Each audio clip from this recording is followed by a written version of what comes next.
سبحان ربك رب العزة عما يصفون وسلام على المرسلين والحمد لله رب العالمين. بسم الله الرحمن الرحيم. الحمد لله الذي أنار الوجود بطلعة خير البرية، فكانت بعثته للأمة أعظم عطاء وأغلى هدية، وأشهد أن لا إله إلا الله وحده لا شريك له، وأشهد أن سيدنا ونبينا ومولانا وقائدنا وقدوتنا محمدا عبده ورسوله وصفيه وخليله. اللهم صل وسلم وبارك عليه وعلى آله صلاة تعرفنا بها قدره وترينا بها وجهه ويدخلنا بها عليك. ضيوف سيدنا رسول الله.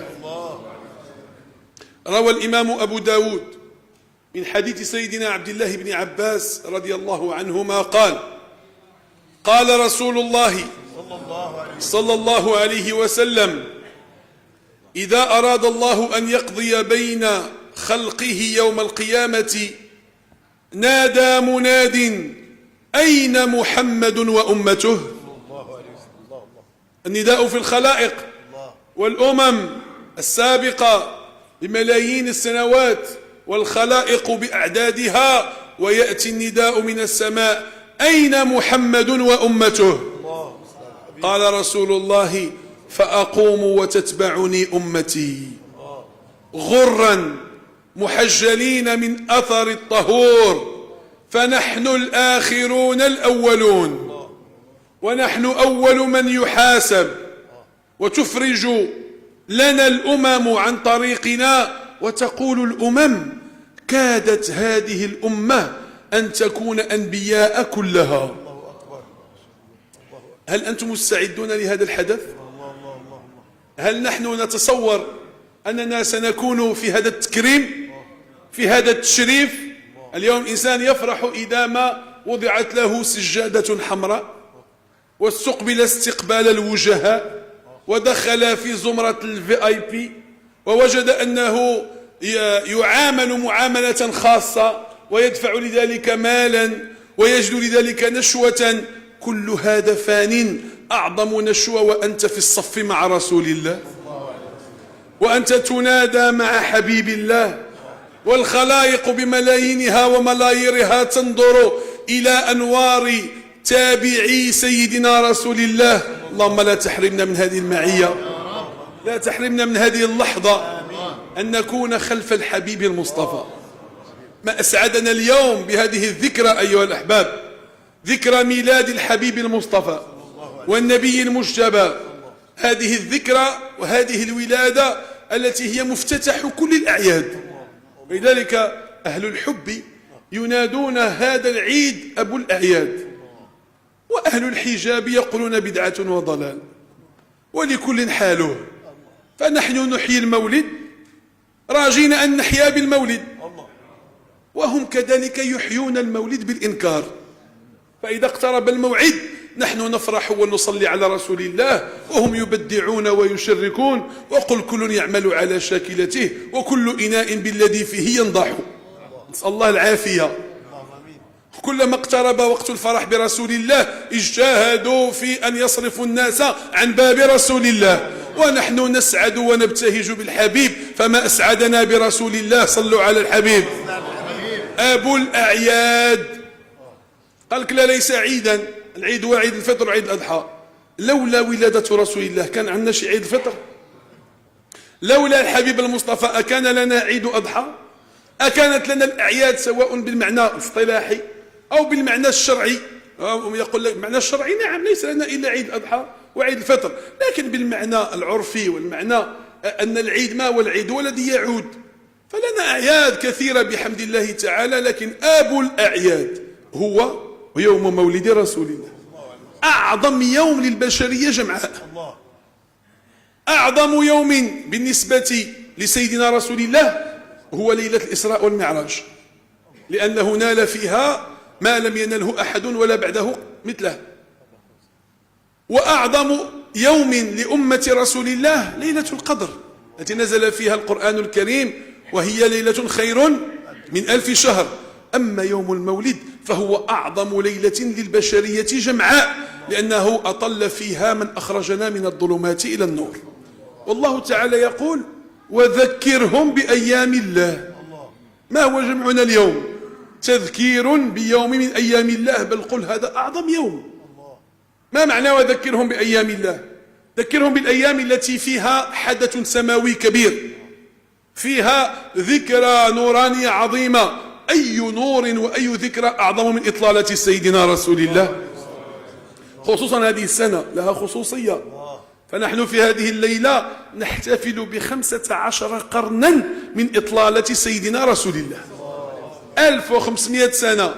هذا العدد لن يتكرر إلى ربما بعد قرن، نقول 1600 سنة، لكن 1500 بما ترمز له هذه الأعداد وهذه الخصوصية نجدها في هذه السنة. 15 قرن، 15 قرنا من النور والضياء المحمدي. نور وضياء هذا ماشي مدح، هذه حقيقة، هذا توصيف لواقع.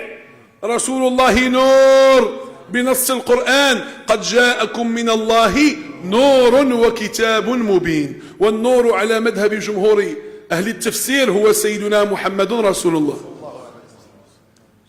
وسيدتنا آمنة بنت وهب تحكي لنا بالأسانيد الصحيحة، قالت: رأيت لحظة ولادته نورا خرج مني أضاءت له قصور بصرى.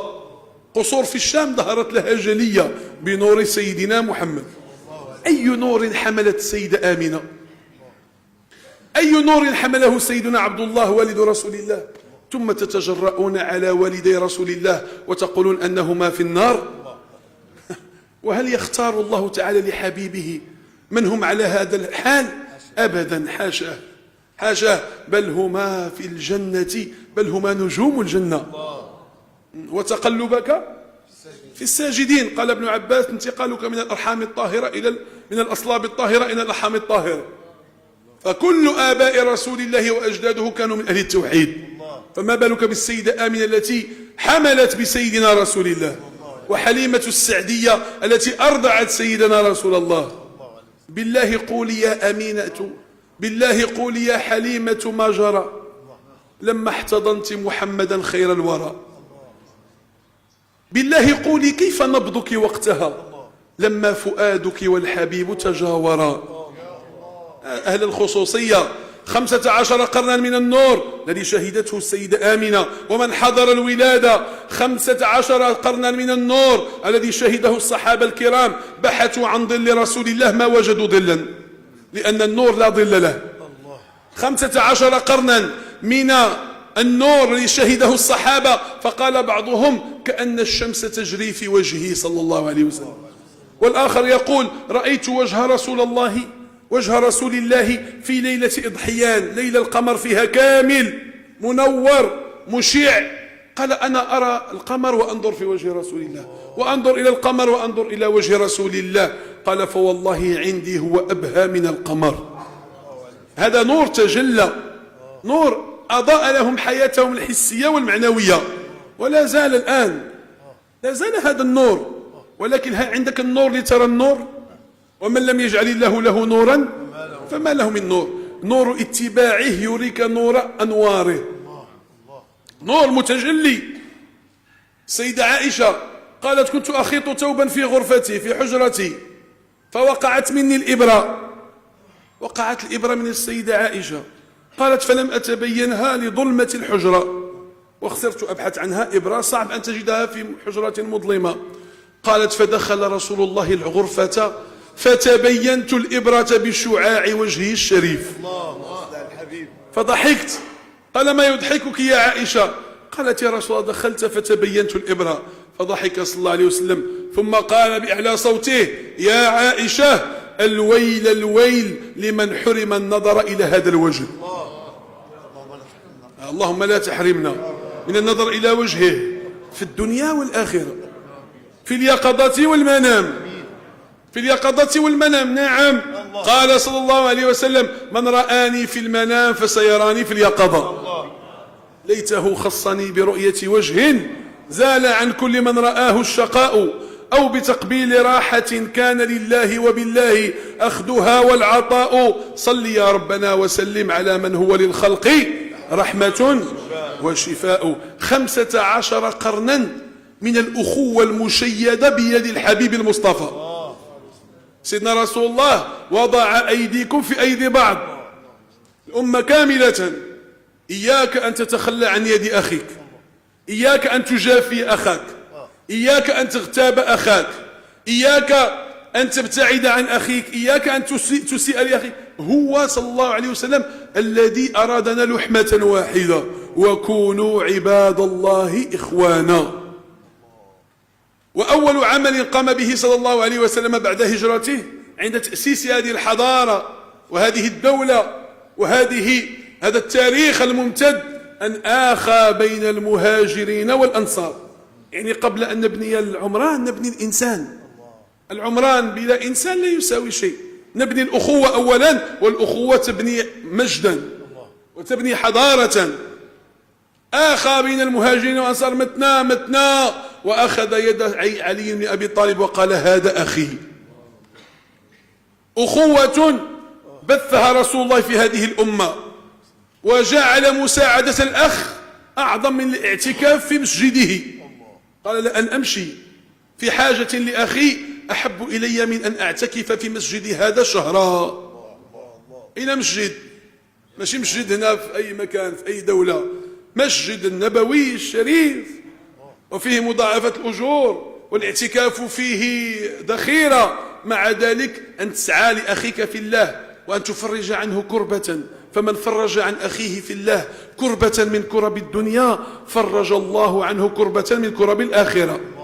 والله في عون العبد ما كان العبد عون أخيه. إذن هذا 15 القرن من الأخوة بمن؟ بسيدنا رسول الله. أفلا نشكر؟ أفلا نثني؟ أفلا نمدح؟ ما نحن إخوة إلا برسول الله. قال تعالى فأصبحتم بنعمته إخوانا. قال أهل التفسير وأهل الحقيقة نعمته محمد رسول الله. فأصبحتم بمحمد هو النعمة صلى الله عليه وسلم. 15 قرنا من الاهتداء بكتاب الله. شكون اللي جاك بالقرآن الكريم؟ هل تستطيع أن تتحمل أنت نزول حرف واحد من القرآن الكريم؟ ما نزل إلا على قلب المصطفى، نزل به الروح الأمين على قلبك لتكون من المنذرين بلسان عربي مبين. ما نزلش على اللسان ناطق، نزل على قلب رسول الله. أي قلب يستطيع أن يتحمل هذا النور، نور القرآن الكريم؟ لا يمكن. من هذا الذي سيكون وسيلة؟ سيكون واسطة. إذ لولا الواسطة لذهب كما قيل الموصول. سلام حاضر. الواسطة هو رسول الله. فنحن نجتمع لنقول جزى الله عنا سيدنا محمدا ما هو أهله. هذا القرآن أليس هو النجاة؟ أليس هو الدستور؟ بماذا جاء؟ أنت لا تستطيعه. انظر إلى قوله تعالى فإنما يسرناه بلسانك يا محمد، وإلا لما كان ميسرا لنا أبدا. فهو على يد رسول الله، وبه الأمان وبه الضمان.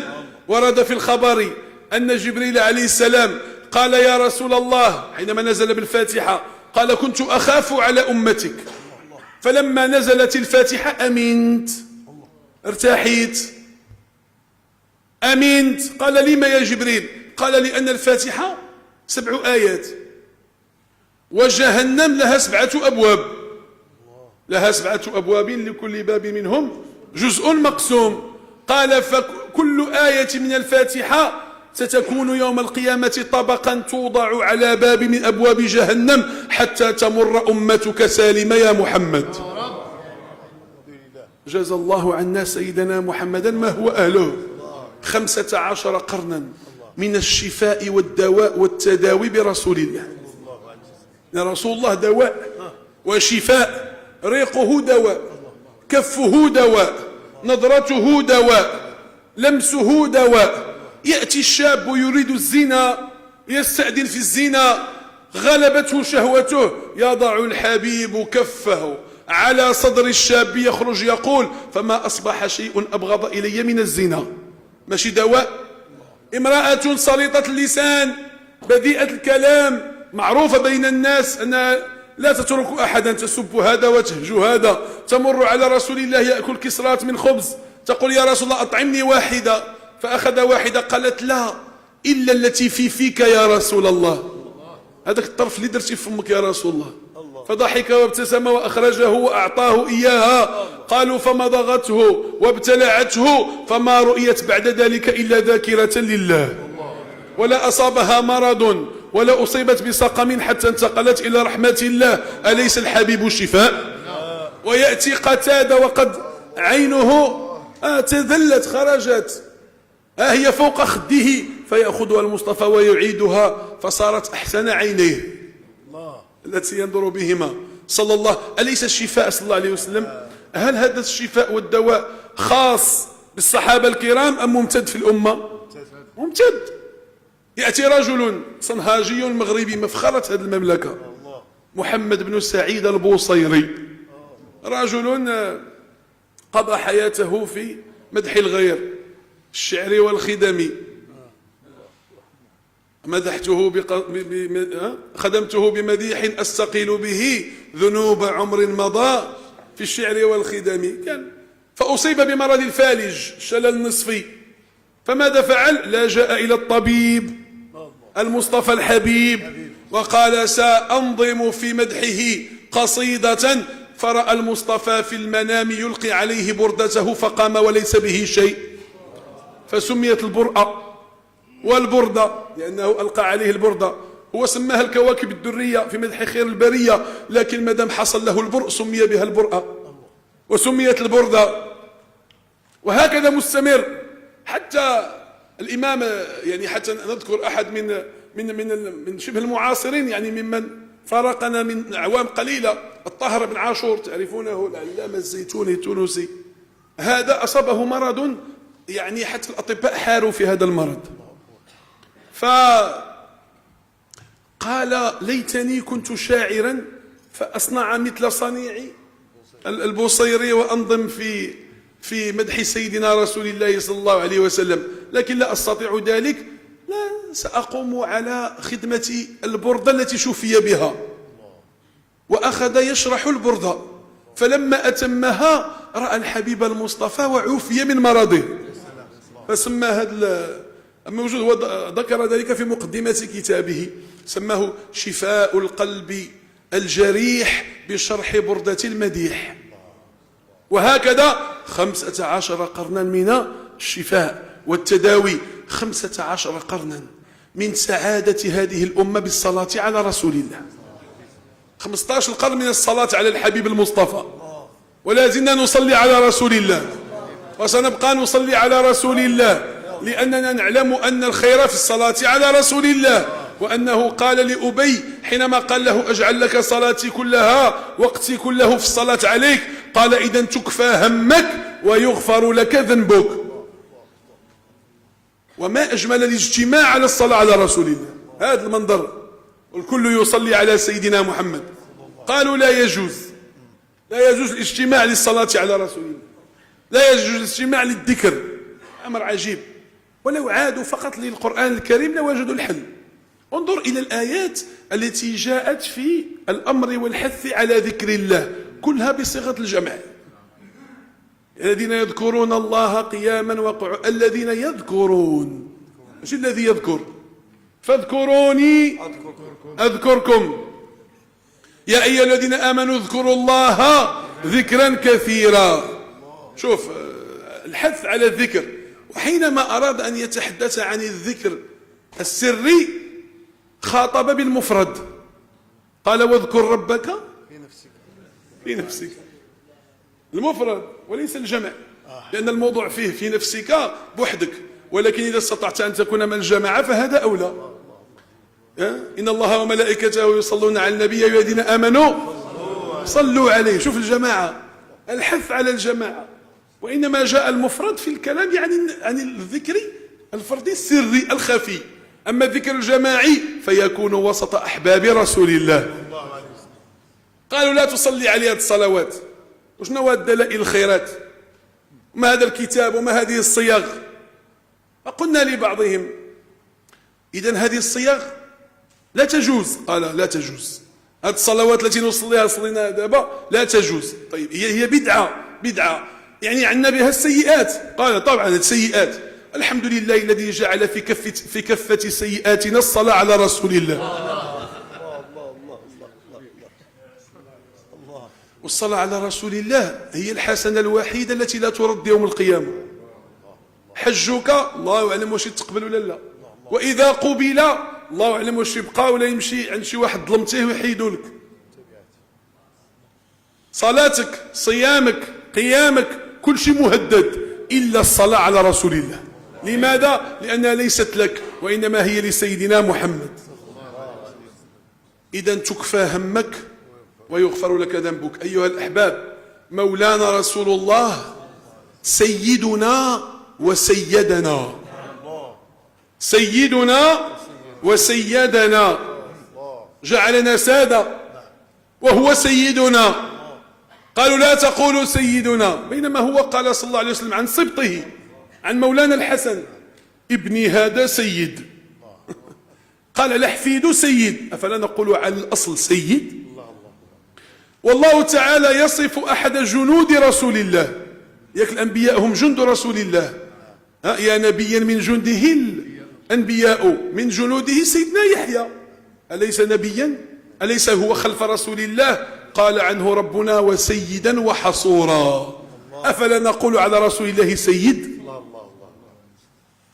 وهو قال عن نفسه: أنا سيد، أنا سيد ولد آدم ولا فخر. ارجع للقرآن الكريم: لا تجعلوا دعاء الرسول بينكم كدعاء بعضكم بعضا. ما هذا الحجاب؟ أنت تستخسر على رسول الله سيد وأنت تريد أن ينادى سي فلان، وإذا لم تقل له يحس وهذا تقول له سيادة فلان، وهذا سماحة فلان، وهذا سعادة فلان، وتأتي إلى رسول الله وتذكر اسمه مجردا. ما هذا الجرأة على المقام المحمدي؟ والله تعالى كان ينوب عن رسول الله في الجواب، كل من يتجرأ على رسول الله. في قوله تعالى: يا أيها الذين آمنوا لا تقولوا راعنا وقولوا انظرنا. يقول للمؤمنين لا تقول راعنا، هذا دفاع عن رسول الله، لأن الصحابة كانوا يقول رسول الله: يا رسول الله راعنا. معنى راعنا من المراعاة، أي أرعنا سمعك، أعطينا السمع ديالك، أرعنا سمعك. وراعنا كان اليهود يحاولون أن ينالوا من رسول الله بها، يأخذونها من الرعونة. الراعن هو صاحب الرعونة، يقول لفلان في قومهم: هذا أحمقنا، هذا راعنا. فكانوا يريدون الضحك والاستهزاء، مستغلين ما يقول الصحابة لرسول الله. نزلت آية تدافع عن رسول الله. الصحابة لا تقول راعنا لأن يستغلها اليهود، وهذا مقام محمد رسول الله. وقولوا انظرنا، وبذلك رقاهم من السمع إلى النظر حتى ينظر إليهم رسول الله. هو سيدنا لأنه سيد ولد آدم أجمعين، هو سيدنا صلى الله عليه وسلم لأن الله فضله على سائر الأنبياء والمرسلين. فإذا كان موسى قد شق له البحر، فسيدنا محمد انشق له القمر. وإذا كان سيدنا موسى قد قال: رب اشرح لي صدري، فإن سيدنا محمد خاطبه ربه ابتداء وقال: ألم نشرح لك صدرك. وإذا كان سيدنا موسى قد قال: وعجلت إليك ربي لترضى، فإن سيدنا محمد قال له ربه: ولسوف يعطيك ربك فترضى. وإذا كان سيدنا موسى نودي عند الابتهال وعند المناجاة وعند اللقاء: اخلع عليك، فرسول الله جال السماوات ولم يؤمر بخلع عليه. خصوصية رسول الله. أليس سيدنا رسول الله؟ سيدنا ولا ماشي سيدنا؟ سيدنا رسول الله، لأنه سيد الكونين والثقلين والفريقين من عرب ومن عجم صلى الله عليه وعلى آله. فهو سيدنا وسيدنا، جعلنا سادة، به نحن خير أمة، كنتم خير أمة أخرجت للناس تأمرون بالمعروف وتنهون عن المنكر وتؤمنون بالله. بماذا نحن خير أمة؟ بتبعيتنا لرسول الله بشرى لنا معشر الإسلام إن لنا من العناية ركنا غير منهدم لما دعا الله داعينا لطاعته بأكرم الرسل كنا أكرم الأمم فهو سيدنا سيدنا لأن بشائره ضاعفت لنا الأجور والمقامات. فرسول الله صلى الله عليه وسلم قال إن من ورائكم أياما الصبر فيهن أشد من أن تمسك على الجمر. قالوا يا رسول الله كيف ذاك؟ قال ذلك للعامل فيهن أجر 50 منكم. قالوا يا رسول الله 50 منا أو منهم؟ قال بل منكم لأنكم تجدون على الخير أعوانا وهم لا يجدون على الخير أعوانا. فهو سيدنا جعلنا في مرتبة تمنى الصحابة أن يكونوا فيها، هم خير منا لكن أجرنا إذا صبرنا أعظم في الأجر في هذا الباب. سيدنا رسول الله سيدنا حينما نقلنا من موازين الأرض إلى موازين السماء. وإلا إذا بقيتي مع موازين الأرض يكون عندك القانون الدنيوي، شنو عندك شنو تسوى. لكن مع رسول الله البورصة بورصة ربانية سماوية. يأتي رجل من الصحابة من الأعراب كان اسمه زاهر وكان دميما ما كانش زوين، فكان يأتي لرسول الله ويلاطفه ويحبه النبي صلى الله عليه وسلم. مرة وجده في السوق وكان مقبلا على الناس يبيع ويشتري، فجاءه النبي من خلفه وأمسك به بحيث لا يرى هو من أمسك به، وكان يقول من الذي خلفي؟ فأحس أنه المصطفى. قال فأخذ يلصق ظهره ببطن رسول الله ويقول النبي صلى الله عليه وسلم وهو يلاطفه يقول من يشتري مني هذا العبد؟ من يشتري هذا العبد؟ فقال زاهر لا أحد يا رسول الله تجدني كاسدا، تجدني إذن كاسدا. فقال له ولكنك عند الله غال، ولكنك عند الله غير كاسد، ولكنك عند الله. شوف البورصة المحمدية كيف أعلت شأن هذا الرجل، سيده فهو سيدنا وسيدنا صلى الله عليه وعلى آله. سيدنا لأننا نأمل أن نجد شفاعته في كل الأطوار في الدنيا والآخرة، ليس فقط في الآخرة، هنا شفاعة رسول الله لأنه يسلم عليك إذا سلمت عليه، وهذا من شفاعته، هذا من نوره، جعلك إذا سلمت عليه يرد عليك السلام. أليست هذه السيادة؟ أليس هذا غنى؟ تجد رسول الله في كل الأطوار، قبل الموت وعند الموت وبعد الموت، لا يتخلى عنك المصطفى عند الموت.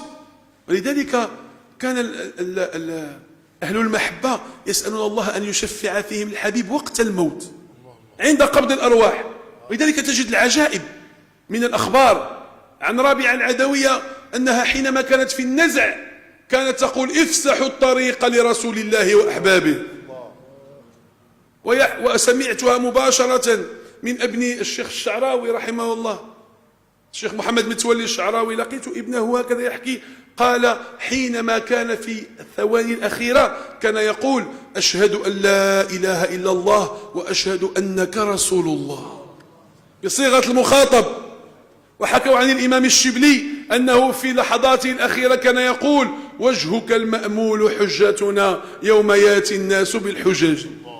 شوف هذا الارتباط برسول الله، لكن صلي عليه أكثر من الصلاة والسلام عليه. تجده عند الموت، تجده عند القبر، لا يتخلى عنك الحبيب المصطفى لأنه مبعوث الرحمة، وما أرسلناك إلا رحمة للعالمين، وأنت في قبرك أحوج إلى الرحمة. واش في القبر كاين انت سيدنا محمد توا؟ ارجع إلى الحديث الصحيح، حديث الذي رواه أبو داود وغيره في قضية السؤال، سؤال القبر. قال صلى الله عليه وسلم فيسأل الرجل ويقال له من ربك؟ فيجيب ثم يقول ما هذا الرجل الذي بعث فيكم؟ ما هذا الرجل، ماشي من الرجل. ماذا تقول في النبي؟ ما هذا الرجل، دلالة على حضور نوره صلى الله عليه وسلم. هذا الرجل إشارة إلى الحاضر. ثم يوم القيامة ابحث عن رسول الله. سيدنا أنس قال سألت رسول الله أن يشفع لي يوم القيامة، فقال أنا فاعل، أنا فاعل. قال فأين أجدك يا رسول الله؟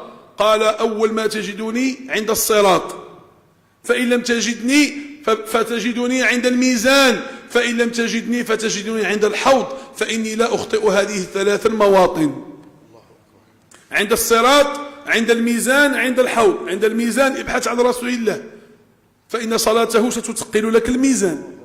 عند الصراط قال صلى الله عليه وسلم فيما رواه الطبراني من حديث سيدنا عبد الرحمن بن سمرة قال: ورأيت في المنام رجلا من أمتي يزحف على الصراط يقوم تارة ويتسلق ويتعلق تارة، فجاءته صلاته علي فأقامته حتى دخل الجنة. عند الصراط، عند الحوض. قال صلى الله عليه وسلم: لا يردن علي أقوام يوم القيامة لا أعرفهم إلا بكثرة صلاتهم علي.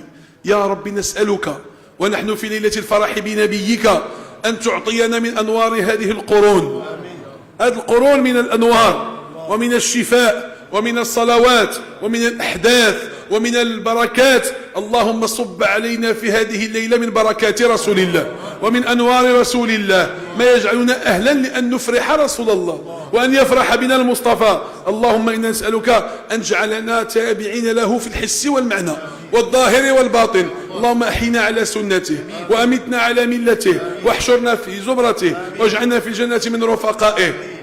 اللهم إنا نسألك أن تفرج عن أمة رسول الله وأن ترحم موتى أمة رسول الله وأن تشفي مرضى أمة سيدنا رسول الله وأن تكون للمستضعفين من أمة رسول الله.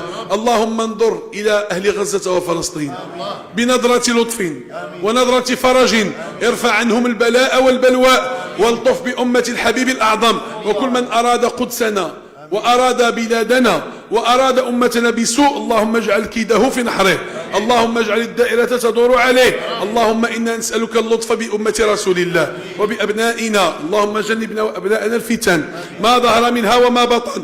اللهم تقبل فرحتنا برسول الله. اللهم اقبل هذه الساعة واجعلها ساعة من ساعات الله يحضر فيها النبي رسول الله. هكذا قال المغاربة، لا تغيروها لا تبدلوها. أهل السماع الكثير منهم هذه ساعة من ساعات الله صلوا فيها على رسول الله، صلوا فيها لكن يحضر فيها النبي رسول الله، روحانيته أنواره بركاته تحضر في مجالس الصلاة على رسول الله. اللهم اجعلنا نستشعر الحضور المحمدي، اللهم اجعلنا نستشعر النور النبوي، اللهم اجعلنا مع الحبيب في كل وقت وحين. اللهم يا رب العالمين شفع فينا في الدنيا والآخرة. اللهم أرنا وجهه الشريف، اللهم أرنا وجهه الشريف قبل الموت وعند الموت وبعد الموت. اللهم اجعله قدوتنا، اللهم اجعله أسوتنا. اللهم يا ربي فرحنا بصحبة سيدنا رسول الله.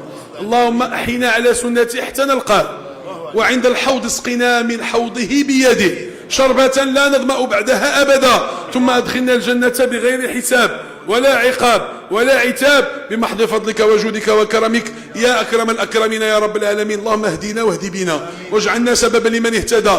اللهم يا رب هاد الحاضرين جميعا الذين جاءوا فرحا برسول الله أخرجوا من هنا في فرح وسرور وبهجة وحبور وضياء ونور. اللهم لا تدع لنا في جمعنا هذا ذنبا إلا غفرته، ولا عيبا إلا سترته، ولا مريضا إلا شفيته، ولا هما إلا فرجته، ولا كربا إلا نفسته، ولا نائما إلا أيقظته، ولا بعيدا إلا قربته، ولا عسيرا إلا يسرته، ولا حاجة من حوائج الدنيا والآخرة لك فيها رضا ولنا فيها صلاح إلا يسرتها على الوجه الذي يرضيك. اللهم اجعلنا لك وبك، اللهم اجعلنا لك وبك، اللهم اجعلنا لله بلا علة. اللهم بارك الأخوة التي تجمعنا، اللهم ابقي هذه الزاوية عامرة بالصالحين والذاكرين واجعلها منارة للعلم واليقين. اللهم ألف فيها القلوب، يسر فيها الأمور، واغفر بجمعنا الذنوب، واستر بأخوتنا العيوب، واجعلنا متآخين في الله بلا علة. وبارك سائر زوايا أهل النور والطرق أهل المعرفة الراشدة. اللهم اجمع القلوب عليك، وحد الصفوف ولم الشمل وكل أمة رسول الله. اللهم لا تجعل فينا ولا منا ولا معنا شقيا ولا محروما. اللهم اجعلنا جميعا من السعداء. اللهم كما جمعتنا هنا على بساط الفرح برسول الله اجمعنا في المدينة المنورة عند روضة رسول الله، واجمعنا كذلك عند حوض سيدنا رسول الله، واجعلنا نرى هذه الوجوه ونقول تقابلنا في الدنيا على حب الحبيب، وها قد جمعنا ربي على سقوة الحبيب، وما ذلك عليك بعزيز. يا أكرم الأكرمين نتوسل إليك بالحبيب أن تقبلنا في هذه الليلة واجعلها خالصة لوجهك الكريم يا أكرم الأكرمين. اللهم لا اجعلنا نفارق الفرح برسول الله هذه الليلة يا رب. الفرح بالحبيب واتباع الحبيب والسير على نهجه يبدأ من الغد، من يوم الغد إن شاء الله، ونحن في تعلق برسول الله إلى أن يأتي المولد القادم ونجتمع مرة أخرى نجدد العهد ونجدد المحبة. احنا ماشي موسميين، احنا بغينا نكونوا ربانيين ولكن كونوا وبغينا نكونوا محمديين، فنكون مع رسول الله سائر السنة، ولكن يأتي المولد ليهيج الأرواح وليذكر القلوب وليوقظ النائمين ولينبه الغافلين. يا ربي في هذه الليلة أيقظ أرواحنا وعزائمنا حتى نبقى محمديين طيلة السنة. اجعل لنا فرحا برسول الله في كل يوم، في كل طرفة، في كل لمحة نستحضر النور المحمدي. يا رب أكرم الحاضرين جميعا بالقبول، ومن يتابع والنساء والأطفال يا رب اجعل التنشئة على حب رسول الله. يا رب كل سنة يزداد المنسوب المحبة للحبيب في كل سنة. ألست تبحث عن أمورك الطبية في كل سنة وتمشي دير تشيك اب في كل سنة وتقلب التحاليل والسكر والتريغليسيريد وتقلب الكوليسترول؟ قلب حب الحبيب واش كيتزاد، التبعية لرسول الله واش كتزاد.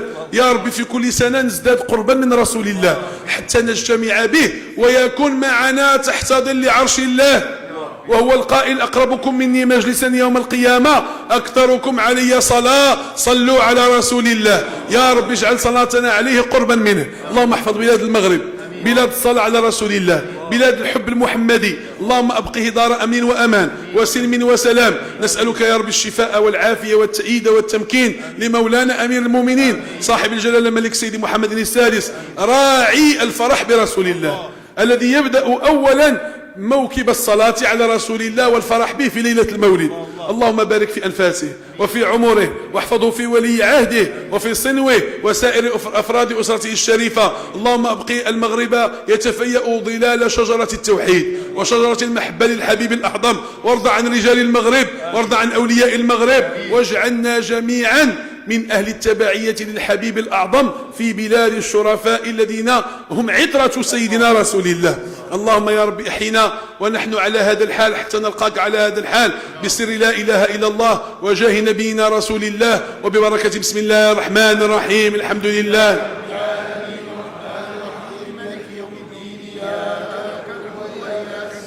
اهدنا الصراط المستقيم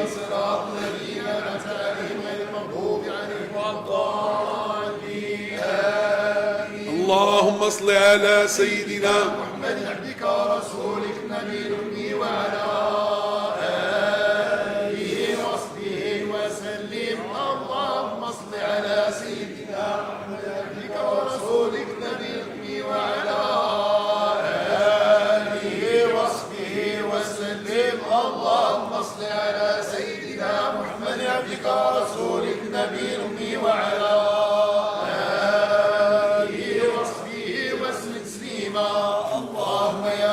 الصلاة على النبي من القربات تقرب إليك بكل صلاة صليت عليه أول نشأتي إلى ما لا نهاية للكمالات. سبحان ربك رب العزة عما يصفون وسلام على المرسلين والحمد لله رب العالمين. تشفى يا